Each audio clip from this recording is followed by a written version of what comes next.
Hello friend, welcome to my channel.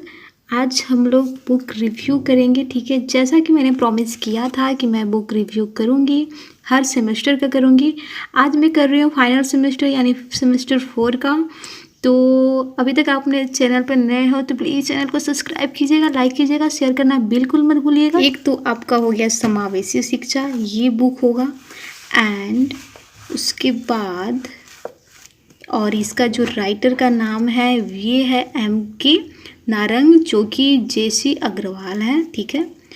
And फिर आपका second book हो गया, ये हो गया शैक्षिक तकनीक का, जो है शैलेंद्र भूषण और डॉक्टर अनिल कुमार, इनका एक बुक होगा आपके पास। ठीक है, मैं दोनों सबका प्राइस भी बता दूंगी। ठीक है। फिर आपका हो जाएगा निर्देशन एवं परामर्श के मूल तत्व, ये बुक आपको लेना होगा। जो है ये डॉक्टर R.K. शर्मा और डॉक्टर शिखा चतुर्वेदी जी का है। ये आपको हिंदी इंग्लिश दोनों लैंग्वेज में मिल जाएंगे। जो भी आपका मीडियम है आप इस तरह का बुक रख सकते हो।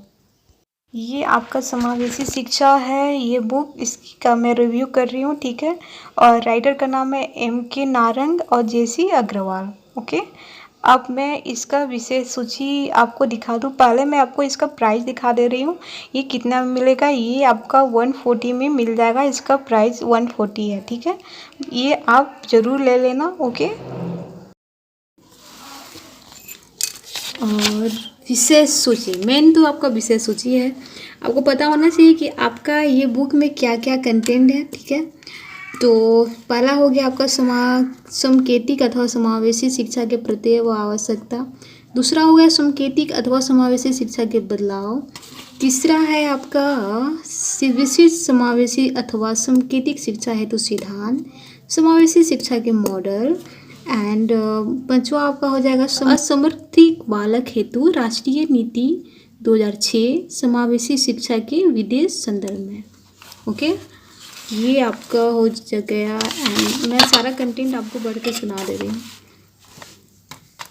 फिर आपका 6 नंबर में है सर्व शिक्षा अभियान 2002, समावेशी शिक्षा के संदर्भ में। ये पृष्ठ संख्या 49 से 54 तक है।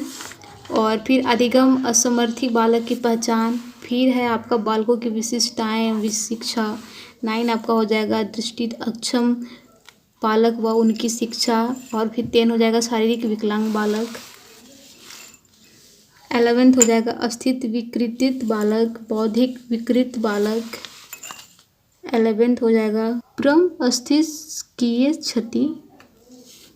और 14 होगा आपका 14 हो जाएगा अधिगम बाधित बालक, बहुल विकलांग बालक। 16 है विकलांग बालक हेतु प्रयोग किए जाने वाली तकनीक। 17 हो जाएगा समावेशी शिक्षा के अवरोध व्यवहारात्मक सामाजिक और शैक्षिक। 18 हो जाएगा शैक्षिक छूट अथवा तथा सुविधा। 19 विद्यालय तथा परिवर्तन। 20 व्यक्तिगत शैक्षिक प्लान तथा बालकों का निर्देशन। 21 में हो जाएगा विशिष्ट बालक का क्रियात्मक अनुसंधान। 22 है समावेशी शिक्षा हेतु कक्षा कक्ष प्रबंधन। 23 नंबर में आपका हो जाएगा पाठ्य क्रिया तथा अनुदेशन परिस्थिति। 24 में है कुसमायोजित बालक होगा। 25 फिर मध्यम मंद बालक है। फिर संवेगात्मक रूप से अशांत बालक होगा। फिर भाषा विकलांग बालक। फिर समुदाय शिक्षा के अभिकरण के रूप में। एंड फिर हो जाएगा पारिवारिक संबंध। फिर हो जाएगा अभिभावक बालक संबंध। ये सारा आपका कंटेंट है। ठीक है, छोटी सी बुक है लेकिन बहुत यूजफुल बुक है। अगर आप एमएड कर रहे हो तो प्लीज़ ये बुक ज़रूर रख लेना। ठीक है, बहुत अच्छी बुक है। ये 140 में भी आ रही है आपको। ओके, एक अध्याय हम लोग करते हैं आज। ठीक है, समेकित अथवा समावेशी शिक्षा का प्रत्यय व आवश्यक। ठीक है, तो इसका हो जाएगा कि प्रत्येक बालक में कुछ ऐसे गुण होते हैं जो जन्मजात पाए जाते हैं। यह गुण प्रायः आनुवांशिकता से संबंधित भी हो सकते हैं अथवा नहीं भी। इन्हें गुण के आधार पर ही बालकों के शैक्षिक स्तर का निर्भर करता है। सामान्य बालकों का शैक्षिक स्तर का उनकी बुद्धि लब्धि मतलब IQ तथा क्षमताओं के आधार पर ही तय किया जाता है। ठीक इसी प्रकार वह बालक जो कि विशिष्ट बालक होते हैं उन्हें भी शिक्षा के पूर्ण अवसर प्राप्त करने की अधिकार प्राप्त होता है। इन बालकों को दी गई शिक्षा अलग अलग प्रकार की होती है क्योंकि इन बालकों का शैक्षिक स्तर अलग अलग होता है। अतः प्रस्तुत पुस्तक के अंतर्गत हम विशिष्ट बालकों की दी जाने वाली सांकेतिक अथवा समावेशी शिक्षा के विषय में अध्ययन करेंगे। सांकेतिक या समावेशी शिक्षा का अर्थ अथवा प्रत्यय। समावेशी शिक्षा वह शिक्षा होती है जिसके द्वारा विशिष्ट क्षमता बालक जैसे मंद बुद्धि, अंधे बालक, बहरे बालक तथा प्रतिभाशाली बालक को प्रदान किया जाता है। समावेशी शिक्षा के द्वारा सर्वप्रथम छात्रों के बौद्धिक शैक्षिक स्तर की जांच की जाती है। तत्पश्चात उन्हें दी जाने वाली शिक्षा का स्तर निर्धारित किया जाता है। अतः यह एक ऐसी शिक्षा प्रणाली है जो कि विशिष्ट क्षमता वाले बालकों हेतु ही निर्धारित की जाती है। अतः इसे सांकेतिक अथवा समावेशी शिक्षा नाम दिया जाता है। मतलब जो सांकेतिक है, सांकेतिक को ही समावेशी शिक्षा कहते हैं। ठीक है।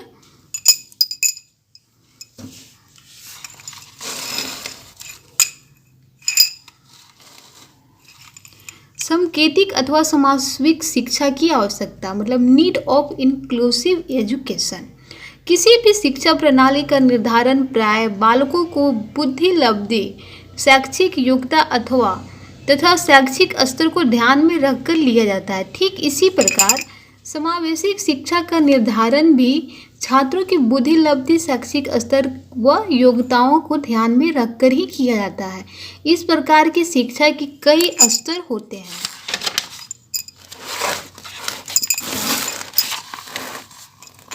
यह स्तर बालकों के स्थानानुसार से निर्धारित किए जाते हैं।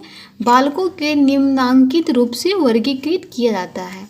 जैसे ये समान बालक है, इसमें शारीरिक रूप भिन्न होंगे, इसका मानसिक रूप से विचलित बालक, और तीसरा आपका हो जाएगा समावेशी रूप से विचलित बालक, चौथा हो जाएगा शैक्षिक रूप से भिन्न बालक। मतलब ये सब होते हैं, अलग अलग ही होते हैं। ये सब बालक का वर्गीकरण है। मतलब इस तरह का बालकों का वर्गीकृत किया जा सकता है। शारीरिक रूप से भिन्न होते हैं और मानसिक रूप से भी विचलित बालक होते हैं, सामाजिक रूप से विचलित बालक होते हैं, शैक्षिक रूप से भिन्न बालक होते हैं। ठीक है। उपरोक्त वर्गीकरण में उल्लेखित बालकों को निम्न प्रकार से विस्तार पूर्वक वर्गीकृत किया जा सकता है। शारीरिक रूप से भिन्न बालक वह बालक है जो कि अन्य बालकों से शारीरिक रूप से भिन्न होते हैं।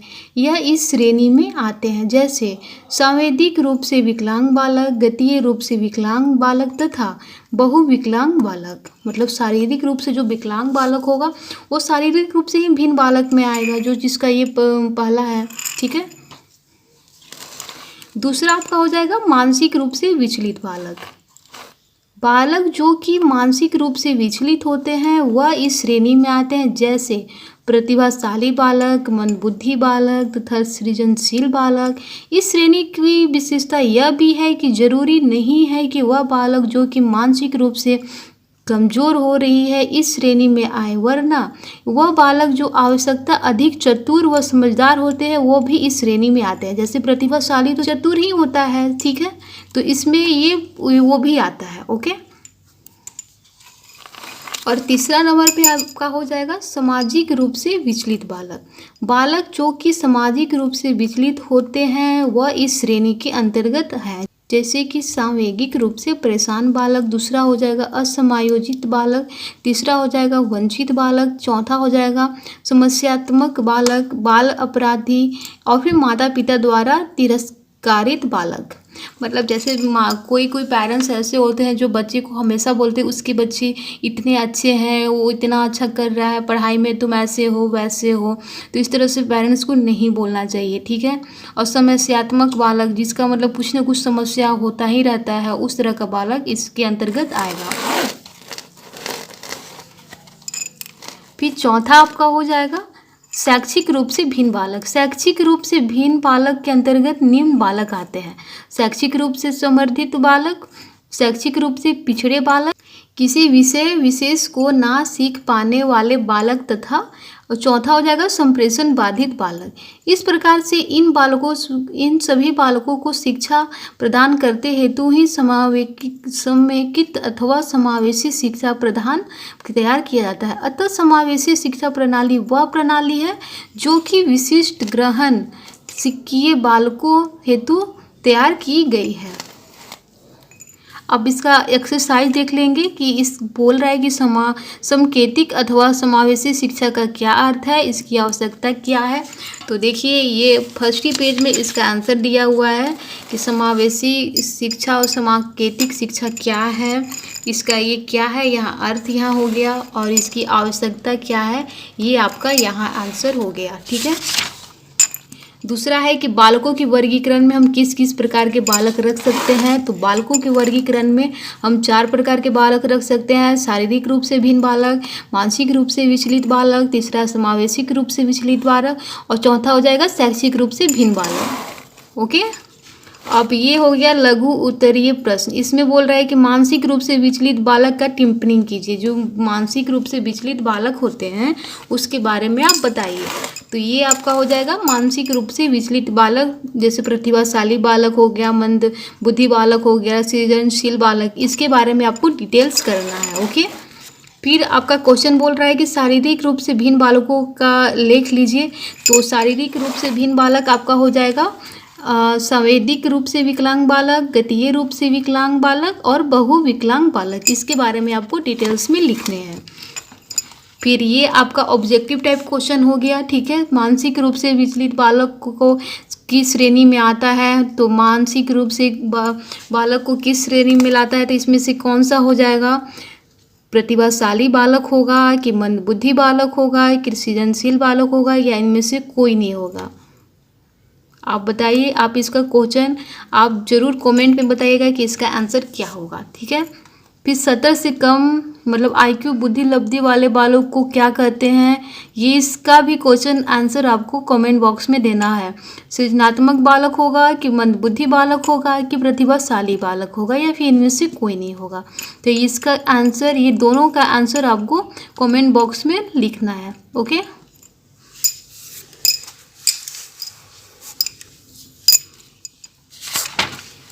आई होप सो कि आपको आज का वीडियो अच्छा लगा हो। अब हम लोग पढ़ेंगे समाकित अथवा समावेशी शिक्षा में बदलाव। इसका भी मैं सोच क्या रही हूँ कि इसका मैं सारा ऐसे कर करके आपको पढ़ा भी दूँगी। कैसा रहेगा इसे हमें कमेंट ज़रूर बताइएगा। ठीक है। देखिए इस तरह का आपका क्वेश्चन हो जाएगा। अगर ये पढ़ाने के लिए आप लोग बोलोगे तो मैं पढ़ा दूँगी, अदरवाइज आप ये खुद बुक्स ले लेना और ये पढ़ भी सकते हो। ओके। जितना कमेंट होगा उसी के अकॉर्डिंग मैं ये इस तरह का वीडियो लाऊंगी, अदरवाइज आप बुक से खुद भी पढ़ सकते हो। कैसा आप लोग का वीडियो चाहिए आप ज़रूर कमेंट करना। ओके। आई होप सो कि आपको आज का वीडियो अच्छा लगा हो तो प्लीज़ सब्सक्राइब कीजिएगा, लाइक कर दीजिएगा और शेयर करना बिल्कुल मत भूलिएगा। और हाँ, जो और मैं आप बुक रिव्यू है शैक्षिक तकनीक और फिर ये दूसरा आपका हो गया निर्देशन एवं परामर्श के मूल तत्व, इसका मैं नेक्स्ट वीडियो में बुक रिव्यू करूँगी। ठीक है। बस आज के लिए बस इतना ही, मिलते हैं नेक्स्ट वीडियो में। तब तक के लिए bye bye, take care, have a nice day और सब्सक्राइब करके ही जाना। ठीक है। Thank you, bye.